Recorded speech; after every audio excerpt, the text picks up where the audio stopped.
Hello friends, good evening, जय जगन्नाथ। आपण माने मो गेटअप देखिकी गेस कर नहीं कि मुझे बाहर गोटे पार्टी को जावाई। येस, आम मैंने फैमिली समस्ते मिसिकी गोटे सांगर मैरेज पार्टी को जाऊँ। सांगर घर एत भी दूर नुहे, बहुत पाखरे अच्छी। तो आम बहुत जल्दी जा पहुँची गलु। तो सेठिकार साजसजा देखिकी मो पुओ तो टोटाली काखरे रहु नथिला। एक्चुअली छोट छुआ को लाइट बहुत सुंदर लगे देखापी।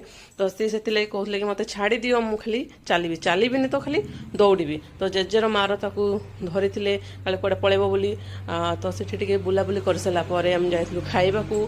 खाइबार तो बहुत भल आइटम थिला, सबुतु टिके टिके खाई देइथिलु। खाई सारा पर पुओ को टिके आइसक्रीम देथिलु खाइबा।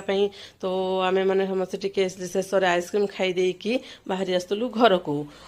तो जदि भी वीडियोटी आपको भल लगी थाए तो लाइक करेंगे, शेयर करेंगे। जो मैंने मो चैनल नुआ अच्छा तो सब्सक्राइब करने जमा भी भूलें। रखुची, जय जगन्नाथ।